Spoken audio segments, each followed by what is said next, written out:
우리 한번 따라해 보시겠습니다. 나의 믿음은 세상을 이기고 있는가?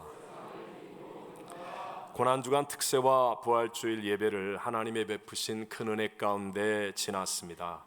우리 구주 예수님은 성경대로 사망 권세를 이기고 무덤 문을 여시고 부활 승리하셨음을 우리 믿으시면 아멘 하십시다. 우리가 올바른 부활의 믿음을 가질 때 우리의 한계를 뛰어넘는 꿈을 꾸게 하시고 또 꿈을 이룰 수 있는 성령님의 능력도 주신다는 약속을 우리 지난 주간에 받았고 한 주간이 지났습니다. 오늘 이 시간 꼭 한번 확인해 보아야 할 것은 우리의 삶에서 이렇게 소중한 부활 믿음의 승리를 누리고 살았느냐는 것입니다. 참된 신앙의 척도는 교회 멤버십을 갖는 데 있지 않고 실제의 삶 속에서 얼마나 변화된 증거들이 나타나느냐에 있는 것 아니겠습니까? 만약 주일날 교회 예배를 드렸다는 것 빼놓고는 세상 사람들과 또는 옛날의 나 자신과 다를 것이 없다면 과연 올바른 부활 믿음을 가진 것이라고 할 수 있겠습니까? 부활주일을 지내고 첫 번째 맞는 주일, 나의 믿음은 세상을 이기고 있는가? 라는 제목으로 이 팬데믹의 시대를 살아가고 있는 저와 여러분에게 주시는 세 가지 은혜를 함께 나누고자 합니다. 첫 번째, 믿음으로 세상을 이기려면 승리의 근원이 하나님께 있음을 잊지 않아야 합니다. 다시 한번, 믿음으로 세상을 이기려면 승리의 근원이 누구에게 있음을? 하나님께. 승리의 근원이 하나님께 있음을 잊지 않아야 합니다. 우리가 신앙생활을 하면서 누구나 경험하는 딜레마 중에 하나는 말씀을 들을 때 또 은혜를 받을 때 그때는 정말 승리할 것 같은데 근데 막상 현실에 나가서는 그렇지 않다는 것입니다. 또 과거에 분명히 승리한 기억이 있음에도 불구하고 현재의 싸움에서 또다시 두려움이 생기기도 하는 것이죠. 가장 큰 이유는 내가 강한 자가 되어서 이기는 것이라는 착각 때문입니다. 옛날에 은혜가 충만했을 때 경험했던 그 승리는 내가 강한 자라서 이긴 것이 아니라 주님이 약한 나와 함께 하셨기 때문에 이룬 승리였습니다. 그때나 지금이나 사실 우리는 연약한 질그릇과 같습니다. 여러분, 그때 은혜 받아서 돈이 많아졌다고 내가 강한 자가 되었다고 착각하면 안 됩니다. 그때 내게 하나님의 약속이 임해서 그래서 내가 권력이 생기고 명예가 생기고 유명해졌다고 내가 강한 자가 되었다고 착각하면 안 됩니다. 하나님의 은혜로 나와 동행하시는 주님 때문에 저와 여러분은 승리하게 되는 것인 줄로 믿습니다. 내가 아니라 주님이 하시는 것이죠. 그런데 우리는 자꾸만 내가 은혜를 받고 내가 어떤 신앙의 시간이 지나면 내가 강한 자가 되는 것이라고 착각하게 되죠. 그래서 우리 하나님은 가나안 정복을 하실 때도 이스라엘 백성들에게 똑같은 작전을 주신 적이 한 번도 없지 않습니까? 그것은 바로 늘 깨어서 저번에 승리했다고 이번에도 마치 저절로 승리가 올 것처럼 착각하지 말고 늘 깨어서 하나님께 구하고 하나님과 동행해야 된다는 것을 의미하는 것입니다. 우리도 과거에는 승리했는데 분명히 은혜는 받았는데 근데 지금은 내가 선악을 판단하려고 하고 내가 문제를 싸우려고 하니까 우리가 패배할 수밖에 없고 또 두려움에 빠질 수밖에 없다는 것이죠. 오늘 본문 4절 전반절을 같이 읽어봅니다. 무릇 하나님께로부터 난 자마다 세상을 이기느니라. 다시 한번, 누구에게로부터 난 자가 이겨요? 하나님께로부터. 승리의 근원이 누구에게 있다? 하나님. 승리의 근원이 하나님께 있다는 것입니다. 그러므로 저와 여러분은 승리의 근원이 되시는 하나님께 대하여 반응하는 믿음이 되어야 하는데 그러기 위해서는 먼저 not I가 되어야 된다는 거예요. 먼저 내가 죽어야 합니다. not I가 되어야 but Christ가 된다라는 것이죠. 우리 모두가 다 하나님이 역사를 주관하시는 실수가 없으신 하나님이라고 믿는다면 우리 인간을 죄짓게 하고 실패하게 만들었던 그 선악과를 따먹은 선악의 판단을 내려놓아야 합니다. 그래서 내가 십자가에서 not I가 될 때 그때 내가 잘했다 못했다 옳다 그르다 뭐 맞다 틀리다 네 편이다 내 편이다 이런 것들을 십자가에 못 박고 내려놓을 때 not I가 될 때 그때 진짜 승리한 but Christ 주님의 놀라운 승리가 우리에게 나타나게 된다는 것이죠. 창세기 22장에 보면 아브라함을 시험하시는 하나님의 그 내용이 나옵니다. 아브라함은 믿음의 조상이죠. 우리 모두가 본을 삼고 또 따라가야 하는 길을 걸어가신 분입니다. 22장 2절을 한번 읽어보겠습니다. 여호와께서 이르시되 내 아들 내 사랑하는 독자 이삭을 데리고 모리아 땅으로 가서 내가 네게 일러준 한 산 거기서 그를 번제로 드리라. 아멘. 여러분, 이삭은 우리 모두가 이미 잘 아는 것처럼 아브라함의 나이 100살에 하나님께 주신 언약의 아들입니다. 그로 말미암아 후손을 번성하게 하리라 라고 주신 그 아들인데, 아니 근데 그 아들을 모리아산에 데리고 가서 죽여서 싹 불태워 드리는 번제물로 바치라고 한다는 그 말이 이해가 되는 말입니까? 상식과 논리로 설명이 안 되고 납득이 되는 말이겠습니까? 그렇지 않다는 거죠. 근데 중요한 것은 아브라함은 그때 하나님과 선악으로 따지고 싸우지 않습니다. 하나님, 이거 말이 됩니까? 이럴 수가 있습니까? 이렇게 하지 않고 믿음으로 하나님께 대하여 반응하고 순종했다는 것입니다. 이것이 중요한 거예요.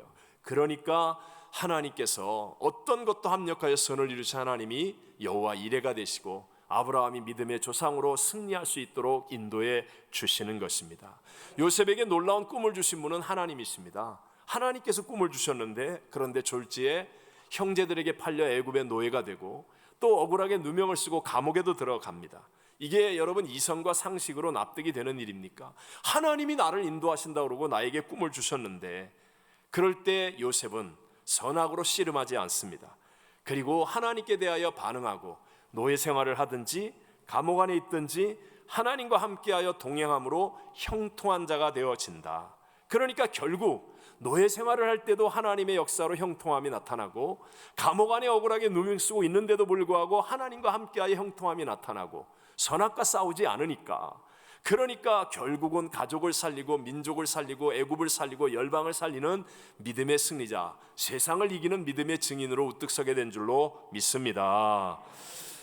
잔인한 동물학대라고 해서 이제 점점 못하게 되지만, 스페인의 투우는 아주 유명하죠. 거기에는 규칙이 있습니다. 먼저 튼튼하고 용맹한 소를 선택해서 24시간 동안 빛이 완전히 차단된 암흑의 방에 가두어 두었다가 꺼냅니다. 그럼 이 투우의 주역이라고 말할 수 있는 마따도르라는 사람, 죽이는 사람 역할을 하는 마따도르라는 사람이 먼저 까뽀떼라고 하는 저 빨간 천을 가지고 막 흔들면서 소에 약을 올리는 거예요. 그러면 캄캄한 데 있다가 갑자기 빛 가운데 나왔는데 막 빨간 망토를 들고 약을 올리니까 소가 흥분할 거 아닙니까? 이게 아주 소를 날뛰게 하는 중요한 역할입니다. 그러면 삐까도르라는 사람들이 나와서 말을 타고 나타나서 그래서 소에게 창으로 몇 개 찌릅니다. 그럼 막 소가 더 흥분하죠. 그때 반데릴레로라는 사람들이 등장해서 6개의 작사를 소의 목과 등에다가 차례로 꼽습니다.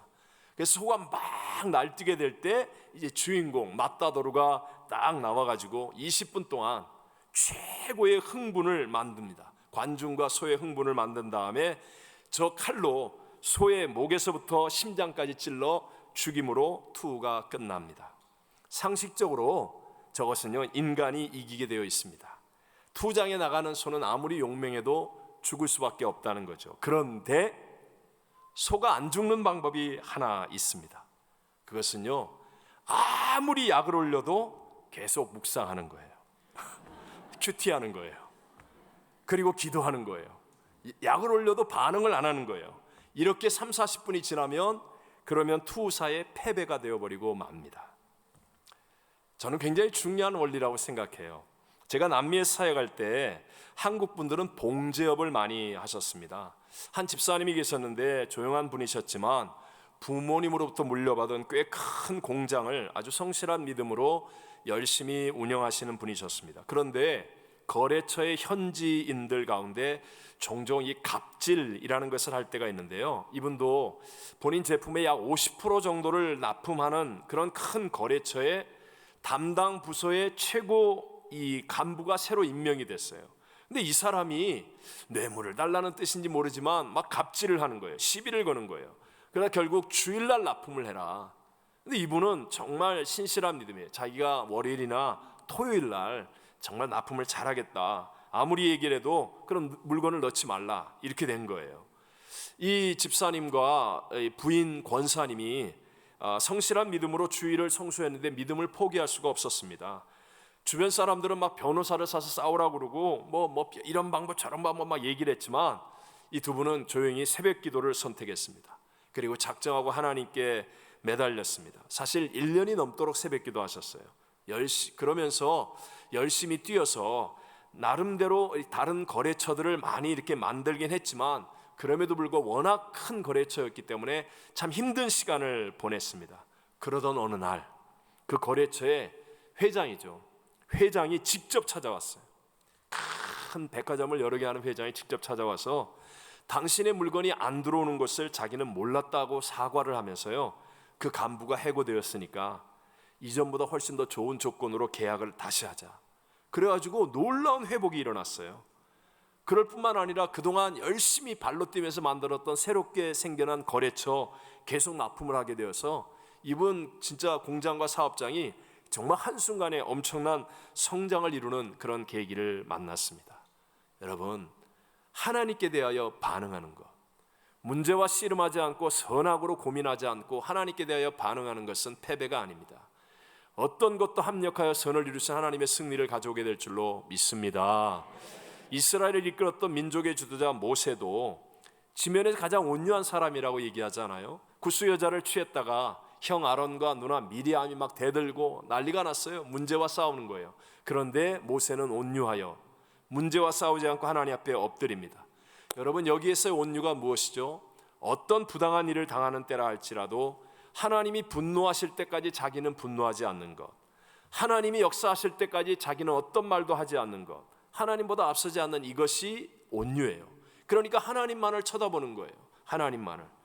그러니까 문제에 대해서 나서고 했던 형 아론과 누나 미리암은 오히려 문두병이 걸리기도 하고 하나님 앞에 징계를 받는데, 사실은 구스 여자를 지냈던 모세는 오히려 하나님 앞에 더 바르게 서는 계기가 되어지더라.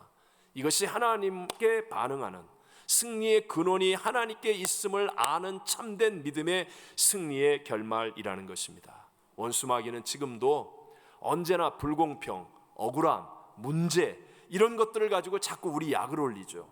문제에 대해서 반응하라고, 선악으로 따지라고. 그때 흥분하고 거기에 반응하면 우리도 모르는 사이에 삐까도로가 나타나고 맞다도로가 나타나서 그래서 우리를 찌르게 되는 거지요.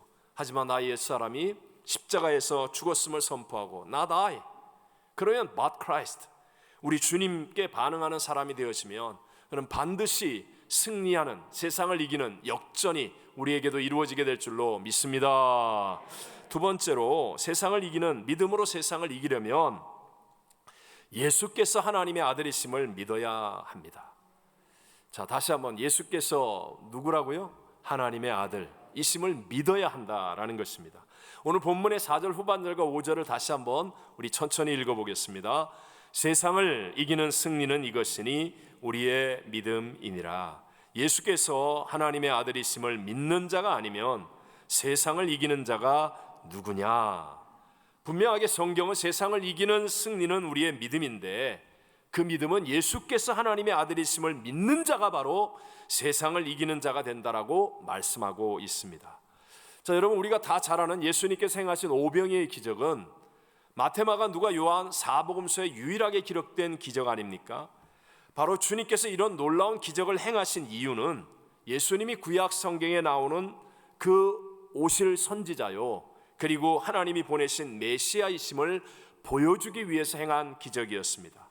그런데도 거기에 있었던 많은 무리들은 먹고 배부르는 육신의 양식, 썩을 양식에만 관심이 집중되고 진짜 우리가 바라봐야 될 생명의 떡이신 예수님께 집중하지를 못하는 거예요.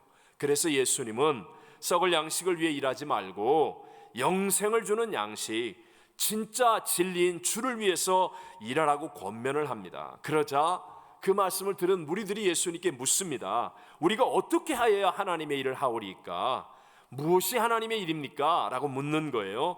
그때 예수님의 대답을 같이 한번 읽어보겠습니다. 요한복음 6장 29절입니다.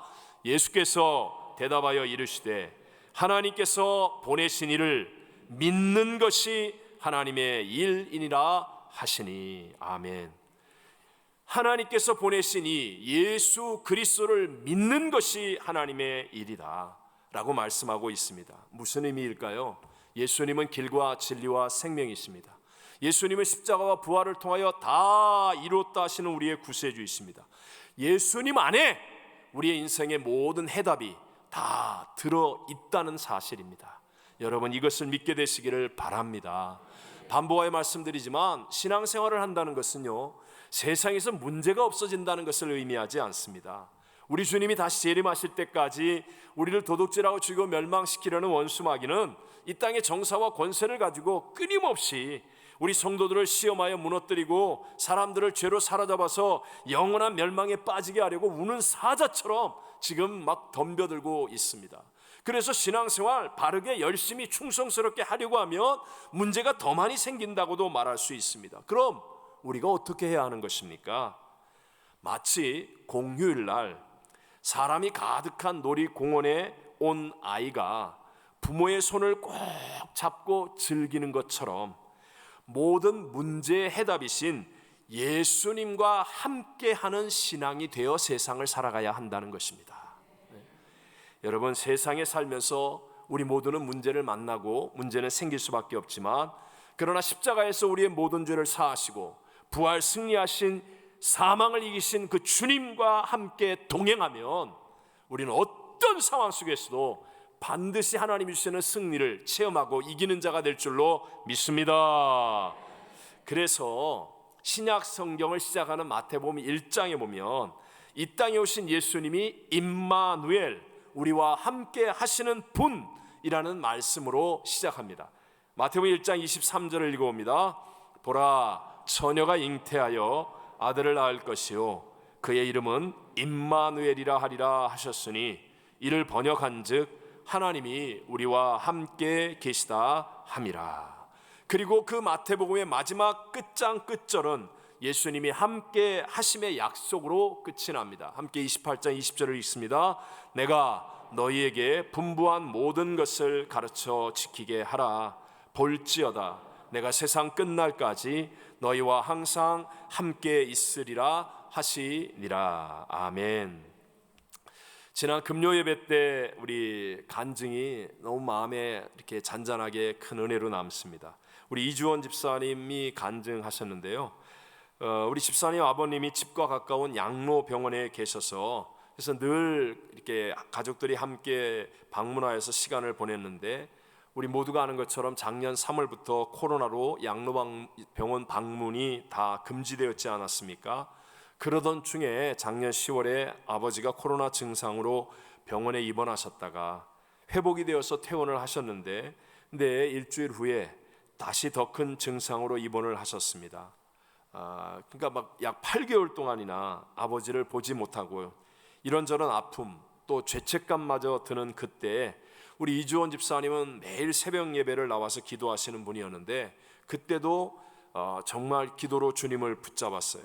근데 운전하는 중에 갑자기 주님이 주시는 마음의 음성이 들렸다고 하시죠. 저는 이주원 집사님이 이 말씀을 하는데 제게도 성령의 터치가 있을 정도로 굉장히 큰 그 공감의 은혜가 있더라고요. 그때 운전하면서 들었던 주님의 음성이 내가 너를 대신해서 아버지와 함께 있어도 되겠니? 그 잔잔한 마음에 들려지는 주님의 음성. 그러면서 우리 집사님의 그 마음속에 홀로 계신 아버지의 병실에 예수님이 그 옆에 함께 계시다는 생각이 들었다는 것입니다. 그리고 아버지의 이름으로 참 귀한 믿음의 헌금도 드리고 가장 평안한 모습의 아버지의 마지막 임종을 보게 되고, 예수님이 아버지를 천국으로 잘 모시고 가셨다는 확실한 믿음의 승리를 누리게 되었다는 그 간증이 참 잔잔하고 깊은 은혜가 되었습니다. 여러분, 무엇으로 또 그 누가 이 코로나 팬데믹이 주는 문제와 삶과 죽음의 문제를 해결할 수 있겠습니까? 그러나 함께 하시는 하나님 주님을 믿을 때, 나와 함께 하시는 그 주님을 믿을 때 우리도 알지 못하는 수천 수억만 가지의 방법으로 역사하시는 하나님의 해답을 얻게 되고 승리를 누리게 되는 줄로 믿습니다. 요즘 저는 아직도 계속되는 이 코로나 팬데믹과 우리 주변에서 빈발하는 그 아시안 증오범죄, 또 큰 이슈가 되는 평등법과 같은 이 말세적 현상이 일어나는 이 시대를 위해 하나님 앞에 엎드려 개인적으로 기도하면서 주님, 제가 도대체 뭘 해야 됩니까? 제가 주의 종으로 어찌 해야 하겠습니까? 뭐 그런 개인적인 기도할 때마다 주님께서 제게 최근에 가장 많이 하시는 말씀과 감동은 우리의 다음 세대가 예수 생명이 충만하도록 해야 한다라는 것이었습니다.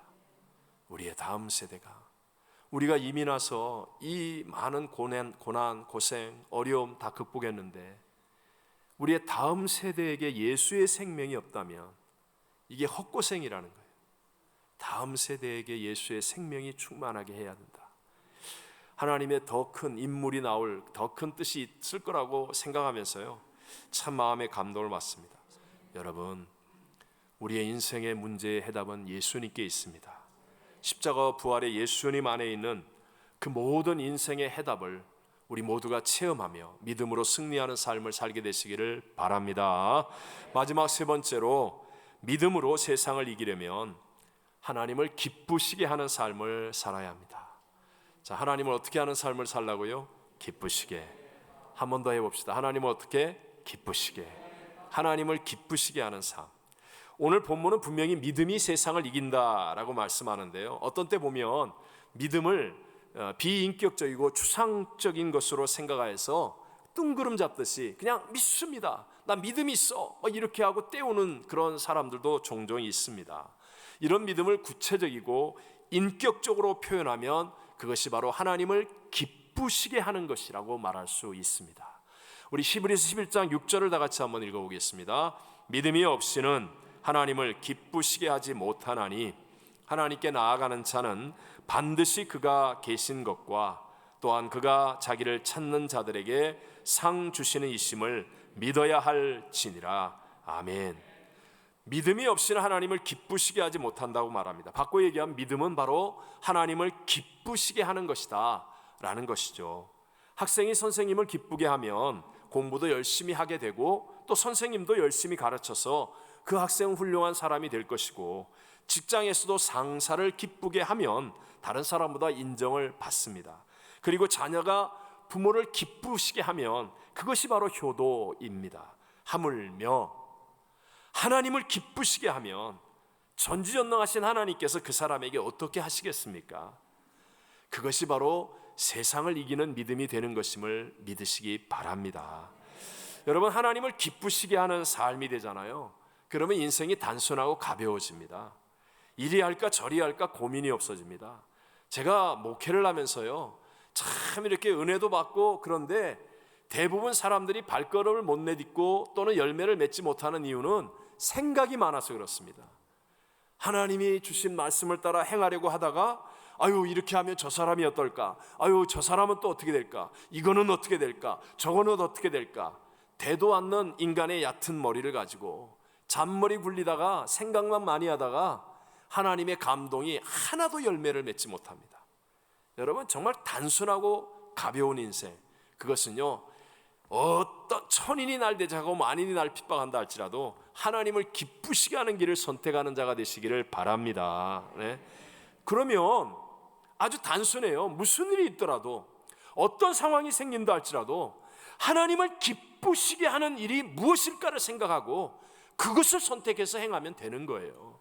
그러면 때로는 그 일이 당장에는 손해를 보는 일이 될 수도 있고요, 지는 일이 될 수도 있습니다. 하지만 역사의 주관자 하나님께서 시간이 지나잖아요. 우리 하나님은 전지전능하시고 실수가 절대로 없으시기 때문에 반드시 우리의 인생에 믿음으로 승리하는 결말을 얻게 해주실 줄로 믿습니다.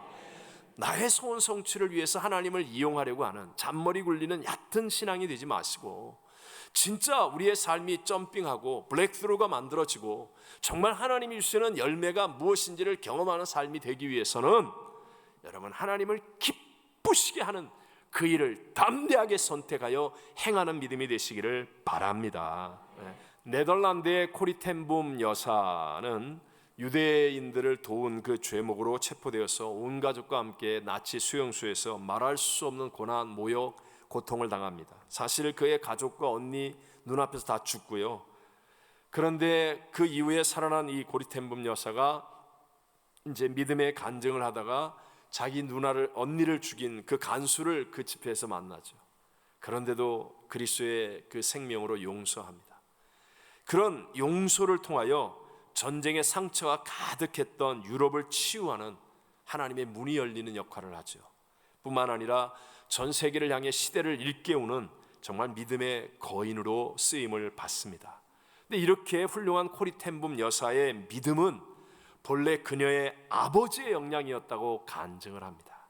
아버지의 이름은 캐스퍼 텐붐이라고 하는데요, 시계방을 운영하셨습니다. 그 시절은 경제적으로 어려웠음에도 불구하고 아침과 저녁으로 가족과 함께 늘 성경을 읽었고, 자기 가게에서는 친절과 최선으로 기쁘게 손님들을 섬기며 복음을 전했습니다. 하루는 한 부자가 와가지고 정말 그 시계방에는 제일 비싼 시계에 가까운 그 비싼 시계를 현금으로 사는 거예요. 그 시계만 팔면 이제 온 가족 식구들이 한동안은 정말 먹을 거 걱정 없이 잘 지낼 수 있는 그런 거래가 이제 다 이루어졌습니다. 이제 돈도 받고 시계도 건네주는 그때인데, 시계를 건네줬는데 부자가 이제 시계를 받으면서 말하기를, 사실은 자신이 너무너무 아끼는 시계가 있었는데 고장이 났다는 거예요. 그래서 여기 시계방을 다 다녔는데 못 고친다고 그래서 내가 이곳에 와서 이 새 시계를 지금 산다라고 말하는 거예요. 그러니까 콜이 아버지가 그 시계 혹시 있냐고, 내가 좀 보자고, 그래갖고 시계 꺼내줘서 보니까 그거를 열심히 보고 고치는 거예요. 그러나서 진짜 고쳐진 거예요. 그러나서 콜이 아버지가 그 시계를 건네주면서 그러면서 미소를 띠고 웃으면서 이제 시계 안 사줘도 된다고, 부담 갖지 말라고, 그러면서 돈을 돌려주는 거예요. 그 시계를 돌려받고 그러고 갔어요. 그것을 보고 있던 콜이가 이런 아버지한테 너무 화가 나는 거예요. 아빠, 우리 그 돈이 있어야 밥 먹는데 그 돈이 얼마인데 왜 그렇게 거래를 포기하느냐고 부친에게 따지니까 콜이 아버지가 이렇게 진지하게 대답했다고 합니다. 콜이야, 돈은 하나님이 필요하시면 언제나 우리에게 주실 수 있지 않겠니? 그러나 우리가 최선을 다해서 정직하게 손님을 섬기지 않는다면 하나님이 기뻐하실까? 콜이야, 우리들 그리스도인들은 돈을 벌기 위해 사는 사람들이 아니라 하나님을 기쁘시게 하기 위해 사는 사람이다. 어린 코리 텐붐 여사가 그때 이 아버지의 말씀과 행함과 삶의 교훈을 가슴속에 새겼고 평생 잊을 수가 없었다는 거예요. 그래서 자신의 삶도 늘 그 위기와 고난과 어려움 속에서도 하나님을 기쁘시게 하는 일을 순간순간 선택함으로 바로 오늘이 이루어지게 된 것이다 라고 간증하고 고백했습니다. 반드시 믿음으로 세상을 이겨야 합니다. 왜냐하면 부활의 예수님을 믿는 것이기 때문에 우리는 승리의 근원이 나에게 있지 않음을 알아야 합니다. 승리의 근원은 오직 하나님께 있음을. 그래서 먼저 선악으로 문제를 상대하지 않는 Not I, but Christ, 이것이 이루어져야 합니다. 인생의 모든 문제의 해답이신 예수님께서 나와 동행하는 하나님의 아들이심을, 나와 함께하기 위해 임마누엘이 되어 육신을 입고 이 땅에 오셨고 십자가와 부활을 통해 나와 함께 하시는 믿음의 약속을 이루어 주신 분임을 우리는 굳게 믿어야 합니다. 그리고 하나님을 기쁘시게 하는 삶을 선택하며 살아야 합니다. 우리 모두 이런 믿음으로 세상을 이기는 우리 한 분 한 분 그리스도인들이 되시기를 주님 이름으로 축원합니다.